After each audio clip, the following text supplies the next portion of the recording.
మిగ్గు విమానాలు వెళ్ళిపోతున్నాయి అంటే ఓ రకంగా మన దేశానికి చాలా పెద్ద సేవ జరిగినట్టు. వాస్తవంగా సెప్టెంబర్ నాటికి మొత్తం క్లియర్ చేసేయాలనుకుంటున్నారు. కంప్లీట్‌గా ఫేర్‌వెల్ ఇచ్చేయాలనుకుంటున్నారు. ఏంటది అంటే ఓ రకంగా దానికి ఫ్లయింగ్ కాఫిన్స్ అని పేరొచ్చింది. అంటే ప్ర ఎగిరే శవపేటికలు అని. ఎందుకంటే అవి తీసుకొచ్చాక ఇప్పటికి చచ్చిపోయినటువంటి వాళ్ళు కొన్ని వందల మంది ఉన్నారు. కూలిపోయిన విమానాలు కొన్ని వందలు ఉన్నాయి.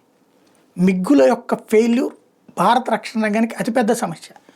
భారత రక్షణ రంగం దూకుడుగా వెళ్ళలేకపోవడానికి అతిపెద్ద సమస్య. ఎందుకంటే కొత్త యుద్ధ విమానాలు లేవు. ఆ యుద్ధ విమానాలతో నడవాల్సి వచ్చింది. సుకోయిలు మిగ్గులు వాడాం. సుకోయ్ కొద్దిగా బెటర్ దీంతో పోల్చుకుంటే. మిగ్గులు మాత్రం మోస్ట్ ఫెయిల్యూర్డ్. కాకపోతే ఎందుకు కంటిన్యూ చేసాం? ఆనాడు తీసేసుకున్నాం. ఏం చేయాలో తెలియదు. ప్రభుత్వాలు అవతల ఉన్నటువంటి ప్రభుత్వాలు ఒత్తిడికి తలొగ్గి కొన్నటువంటివి అనమాట. ఇప్పుడు అట్లా ఒత్తిడికి తలొగ్గకుండా కొనడం వల్లే రఫేల్ దాన్ని ఏమి పీకలేకపోతున్నారు కాబట్టి మాటలతో పీకే ప్రయత్నం చేస్తున్నారు.